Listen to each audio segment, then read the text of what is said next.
Six class chapter first भोजन के स्रोत। तो कहाँ से आता है भोजन, आज हम इस पर डिस्कस करेंगे। तो हम जो सुबह से लेकर शाम तक लॉकडाउन है तो कुछ ना कुछ खाते रहते हैं। तो ये खाने की जो सामग्री है जो सुबह से शाम तक हम खाते हैं, ये आता कहाँ से? ये भी तो एक पॉइंट है ना, आता कहाँ से? आता है तो हम भोजन करते हैं, तो ये भोजन हमारे शरीर में क्या कार्य करता है, और ये भोजन क्या सब एक जैसा खाना खाते हैं क्या?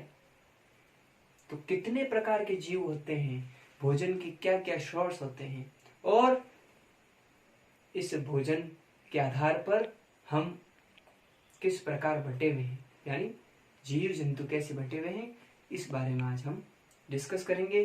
तो सोचिए, आप कभी साइकिल चला रहे हो और साइकिल चलाते चलाते सडनली आप आगे ये छोटे से बच्चे की तरह नीचे गिर जाते हो,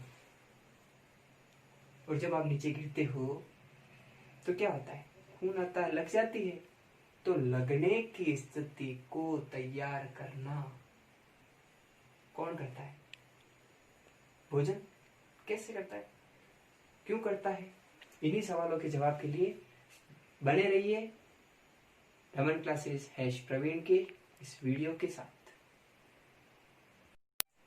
भोजन से हमें ऊर्जा प्राप्त होती है, और वो ऊर्जा के साथ साथ भोजन हमारे शरीर में निर्माण का कार्य भी करता है। कहीं लगी हुई है तो उसको तैयार करना भोजन का ही कार्य होता है। तो अब बात करेंगे तो ऊर्जा की। तो इस पूरे वर्ल्ड में, नहीं ये कह सकते हैं पूरे ब्रह्मांड में, ऊर्जा का एक ऐसा सोर्स भी है जो कभी खत्म नहीं होगा। ऊर्जा का अक्षय ऊर्जा स्रोत है, उसको हम कहते हैं सूर्य। और सूर्य इस ऊर्जा का अक्षय ऊर्जा स्रोत है। अब ऊर्जा से हम क्या क्या कर पाते हैं? ऊर्जा की वजह से हम दौड़ पाते हैं, कूद पाते हैं, साइकिल चला पाते हैं, किसी भी प्रकार का कार्य सोचना हो तो हम उसको सोच पाते हैं। किसी भी प्रकार के वर्क को करना ये ऊर्जा से ही संभव होता है, और वो सारी ऊर्जा हमें प्राप्त होती है भोजन से। तो अब हम बात करते हैं भोजन हमें प्राप्त कहां से होता है। तो भोजन के जितने भी स्रोत हैं वो हमें जीव जंतुओं और पादपों से, यानी पेड़ पौधों से, पादपों से प्राप्त होते हैं। तो जीव जंतुओं से क्या प्राप्त होता है? जीव जंतुओं से हमें जैसे गाय, भैंस, बकरी, भेड़ आदि से हमें दूध प्राप्त होता है, भेड़ से हमें ऊन भी प्राप्त होती है। तो वहीं कई सारे जीवों से हमें मांस प्राप्त होता है। मुर्गी जो एक शाकाहारी जीव होते हुए हमें अंडा देती है, तो अंडा भी भोज्य सामग्री के रूप में काम आता है। तो मुर्गी को भी लोग पका कर खा जाते हैं, तो वो भी एक मांसाहार में। तो हमें मछलियों से, मुर्गियों से आदि से मांस प्राप्त होता है। तो वही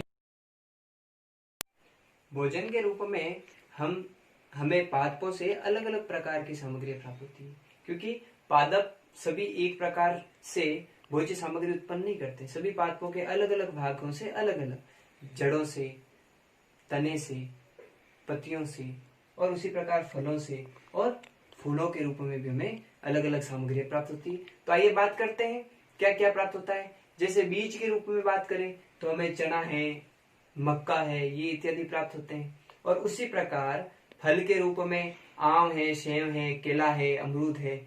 उसी प्रकार जड़ों के रूप में बात करें तो गाजर है, मूली है, अदरक है, ये सभी हमें जड़ों के रूप में। तो वही तने के रूप में आलू जो होता है वो एक पादप का तना होता है। उसी प्रकार गंवार पाटा है, वो भी एक तना है। तो पत्ते के रूप में, वही पत्ते के रूप में हमें पत्ता गोभी यानी कॉलीफ्लावर, और वहीं और आगे बात करें तो फूल के रूप में फूल गोभी प्राप्त होती है। पत्तियों के रूप में पत्ता गोभी, जैसा कि भी मैंने बताया, तो पत्ता गोभी पत्ते से और फूल गोभी फूल से प्राप्त होती है। तो भोजन हमारे लिए क्या क्या कार्य करता है? तो भोजन के कार्य क्या है? तो भोजन का पहला कार्य है वृद्धि करना।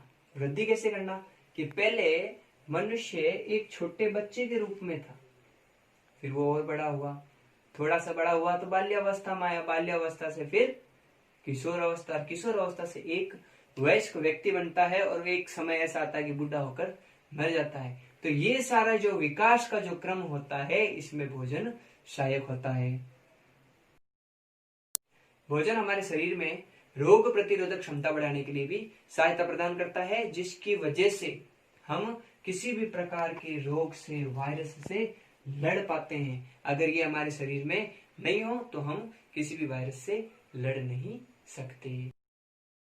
तो वही हम भोजन हमारे शरीर के साथ साथ हमारे बुद्धि के विकास में भी सहायक होता है। जब आप छोटे बच्चे होते हो तो आपके मन में जो जिज्ञासाएं होती है उन सारे प्रश्नों का विकास के साथ संबंध होता है, और उस संबंध को बताना और हमारे बुद्धि का विकास करना ये भी भोजन का कार्य होता है, जिसकी वजह से हम धीरे धीरे इन वैज्ञानिक चीजों को समझ पाते हैं और आगे जीवन में बढ़ पाते हैं। तो भोजन का ये कार्य हो गया कि बुद्धि का विकास करना। तीसरा कार्य क्या हुआ? बुद्धि का विकास करना। भोजन से हमारे शरीर के कार्य करने की क्षमता बढ़ती है, यानी भोजन करेंगे तो हमें ऊर्जा मिलेगी, और जितनी अधिक ऊर्जा होगी हम उतने अलग अलग प्रकार के कार्य कर पाएंगे। अगर हमें भारी कार्य करना पड़ता है तो हमें ज्यादा ऊर्जा चाहिए, तो हम उस समय भोजन ज्यादा ग्रहण करेंगे। तो भोजन हमारे शरीर को अलग अलग प्रकार के कार्यों को संपन्न करने के लिए, कार्यों को संपादित करने के लिए क्या प्रदान करता है? ऊर्जा प्रदान करता है, जिसकी वजह से हम किसी भी प्रकार के कार्य को आसानी से कर सकते हैं। सभी जीव एक प्रकार का भोजन नहीं करते हैं, तो भोजन के आधार पर जीव जंतुओं को 3 भागों में बांटा गया है। पहला भाग हो गया शाकाहारी, दूसरा हो गया मांसाहारी, और तीसरा हो गया सर्वाहारी। इस कक्षा में हम इन 3 प्रकारों के बारे में ही पढ़ेंगे। वैसे तो और बहुत सारे प्रकार हैं, पर हम अभी 3 प्रकारों को ही पढ़ेंगे। शाकाहारी वे जीव जंतु होते हैं जो अपने भोजन के लिए पेड़ पौधों से प्राप्त हरी सामग्रियों पर निर्भर होते हैं, जैसे गाय है, भैंस है, बकरी है, बंदर है, हिरण है, जिराफ है और हाथी है। इस प्रकार के कई सारे जीव जंतु हैं जो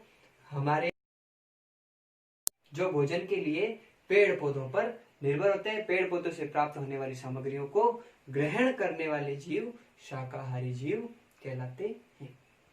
मांसाहारी ऐसे जीव जो शाकाहारियों को ग्रहण कर अपनी भूख को शांत करते हैं। तो ऐसे जीव जो बिल्कुल किसी भी रूप में पेड़ पौधों को ग्रहण नहीं करते, बल्कि उन जीवों को खाते हैं जो शाकाहारी है, और उनका शिकार करके खाने वाले सभी जीवों को मांसाहारी जीव कहा जाता है, जैसे शेर, घड़ियाल। तो अब बात करते हैं सर्वाहारी जीवों के बारे में। ऐसे जीव जो मांसाहार को भी ग्रहण करते हैं और पादपों से प्राप्त सामग्रियों को भी ग्रहण करते हैं, यानी ऐसे जीव जो मांस के रूप में अन्य जीव जंतुओं का उपयोग करते हैं और पेड़ पौधों से प्राप्त होने वाली भोज्य सामग्रियों का भी उपयोग भोजन के लिए करते हैं, वो सभी सर्वाहारी होती है। जैसे एक छोटा सा चूहा होता है, वो अनाज भी खाता है और अन्य जीवों के पड़े हुए मांस को भी खा जाता है। तो वही मनुष्य जो है वो भी मांसाहार और भोज्य सामग्री जो पेड़ पौधों से प्राप्त होती है उनको भी ग्रहण करता है, इसलिए मनुष्य भी एक सर्वाहारी जीव है। इसी प्रकार भालू को अगर देखा जाए तो भालू मधुमक्खियों का शहद खा जाता है, रोटी खाता है, दूध पीता है, परंतु जब शिकार की बारी आती है तो कई बार मछलियों और अन्य जीवों का शिकार करके भी खाने से चूकता नहीं है। तो भालू भी एक प्रकार का क्या हो गया? सर्वाहारी जीव हो गया। तो जो हम भोजन करते हैं क्या वो सभी एक ही जगह से प्राप्त होता है? क्या वो सभी एक ही प्रकार का भोजन होता है? तो अभी हम बात करते हैं भोजन के अवयव के बारे में, यानी भागों के बारे में। तो भोजन के पहले भाग के बारे में बात करते हैं जिसे हम कार्बोहाइड्रेट कहते हैं। क्या है कार्बोहाइड्रेट? कार्बोहाइड्रेट में वो सारी सामग्री आती है जो डायरेक्टली और इनडायरेक्टली किससे? शर्करा यानी स्टार्च से जुड़ी हो। और शर्करा यानी हम ये कह सकते हैं मीठा पदार्थ, जैसे गन्ने का रस मीठा होता है, हम केला खाते हैं, कार्बोहाइड्रेट है उसमें। तो ये सारी जो सामग्रियां हैं ये हमारे शरीर में प्रवेश करने के बाद हमें तुरंत एनर्जी देने का कार्य करती है। इन सभी भोज्य सामग्री को हम कार्बोहाइड्रेट कहते हैं। वसा। सेकंड पार्ट क्या है? वसा। फैट जो होती है वो हमें दूध, दही, घी, मक्खन, जितनी भी हम ऑयली चीजें खाते हैं उनसे फैट प्राप्त होती है, यानी वसा प्राप्त होती है। वसा हमारी त्वचा को चिकनाई प्रदान करती है और मोटापा जो आजकल आ रहा है वो इन्हीं वसा युक्त खाद्य सामग्रियों को ग्रहण करने की वजह से, जैसे पिज्जा, बर्गर, इनमें फैट ज्यादा होती है क्योंकि इनमें बटर का उपयोग बहुत ज्यादा होता है, तो इसकी वजह से मोटापा आज बढ़ रहा है। तो हमें वसा युक्त सामग्रियों को भी ध्यान रखकर खाना चाहिए। तो हमारे भोजन का तीसरा अवयव है पल्स, दालें, जो प्रोटीन का सबसे बड़ा स्रोत होती है। प्रोटीन जो हमारा शरीर में मरम्मत का कार्य करता है, मरम्मत यानी रिपेयर करना। अगर हमारे शरीर का कोई भी अंग क्षतिग्रस्त हो चुका है या कोई भाग या कोई कोशिका क्षतिग्रस्त हो चुकी है, हमारे शरीर का जो डेवलपमेंट होता है वो इन्हीं की वजह से होता है। तो प्रोटीन हमें किन से प्राप्त होता है? दालों से। दालें अलग अलग प्रकार की होती है, चने की दाल, मूंग की दाल वगैरह वगैरह। तो हम कई प्रकार की दालें, मटर की दाल का भी उपयोग करते हैं, मसूर की दाल का उपयोग करते हैं। ये सभी दालें हमारे शरीर में प्रोटीन की पूर्ति करती है, जिससे हमारे शरीर का विकास और वृद्धि आसानी से हो सकती है। फाइबर, हमारे भोजन का चौथा भाग है फाइबर। क्या है फाइबर? फाइबर युक्त भोजन यानी रेशेदार भोजन। रेशेदार भोजन को करने का क्या फायदा है?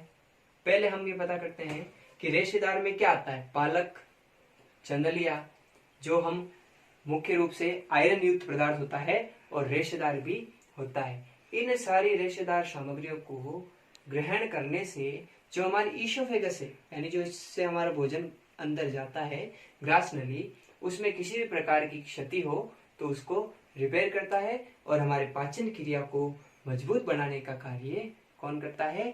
फाइबर युक्त भोजन। तो हमें फाइबर युक्त भोजन का उपयोग करना चाहिए, जिसमें कई सारे फल फ्रूट्स भी होते हैं, तो हमें इनका लगातार उपयोग करना चाहिए। जैसे सेब है, केला है, केले में भी फाइबर कुछ मात्रा में होता है, तो हमें उसका भी उपयोग करना चाहिए। अब हम बात करते हैं भोजन के एक ऐसे घटक के बारे में जो कम मात्रा में उपस्थित रहते हुए भी बहुत अधिक उपयोगी होता है। बिल्कुल सही सोच रहे हैं, हम बात कर रहे हैं विटामिन के बारे में। तो विटामिन जो हमारे शरीर में कम मात्रा में उपस्थित होते हुए भी हमारे शरीर के बहुत सारे कार्यों को संपन्न करता है। अगर इनकी कमी हो जाए तो हमें इनकी कमी से जुड़े हुए रोग हो सकते हैं, जैसे विटामिन ए की वजह से रतौंधी रोग, बी की वजह से बेरी रोग, सी की वजह से स्कर्वी रोग, जिससे हमारी मसूड़े कमजोर हो जाती है और मसूड़ों से खून आना और साथ ही साथ मुंह से बदबू आना। वहीं विटामिन डी की कमी से रिकेट्स रोग हो सकता है। ध्यान रखिए, विटामिन डी जो होता है वो हमें सूर्य से प्राप्त होता है, यानी सूर्य की उपस्थिति में ये हमारे शरीर में स्वतः ही बनता है। तो रिकेट्स रोग किसकी कमी से हो सकता है? विटामिन डी की वजह से। तो वहीं विटामिन ई जो हमारी सौंदर्यता से जुड़ा हुआ है, अगर आपको कह सकते हैं सुंदर दिखना है, तो सुंदर दिखने के लिए आपके शरीर में विटामिन ई की कमी नहीं होनी चाहिए। विटामिन ई की कमी से प्रजनन क्षमता में भी कमी आती है। अब हम बात करते हैं भोजन के सबसे महत्वपूर्ण घटक के बारे में, जो सबसे अधिक मात्रा में उपस्थित होता है। जी हाँ, आप बिल्कुल सही सोच रहे हैं और आपका निशाना बिल्कुल सही जा रहा है कि हम बात कर रहे हैं जल के बारे में। जल हमारी सभी प्रकार की पाचन क्रियाओं और अन्य क्रियाओं को संचालित करने में सहायक होता है। इसलिए हमें गर्मी हो या सर्दी हो, हमारे शरीर में जल की आपूर्ति बराबर होनी चाहिए। एक व्यक्ति को दिन भर में कम से कम 7 गिलास पानी तो पीना ही चाहिए, क्योंकि जल है तो कल है, ऐसा जरूरी नहीं। जल के अंदर सभी प्रकार के मिनरल्स उपस्थित होते हैं, इसलिए हमें प्रतिदिन जल को पीना चाहिए। और अगर हमें लगे कि इस पानी में किसी प्रकार का बैक्टीरिया है तो हम उसे कुछ समय के लिए उबाल कर उसका उपयोग कर सकते हैं। तो आज हमने बात की क्लास 6 चैप्टर 1 भोजन के स्रोत के बारे में। तो अधिक जानकारी के लिए जुड़े रहिए हमारे चैनल के साथ। और अगर वीडियो अच्छी लगी तो लाइक कीजिए और आगे की वीडियो के लिए नीचे आए हुए सब्सक्राइब बटन को जरूर दबाएं और उसके पास जो बेल आइकन आएगा उसको भी दबा दें ताकि हमारी वीडियो आते ही आपको जरूर पता चल जाए।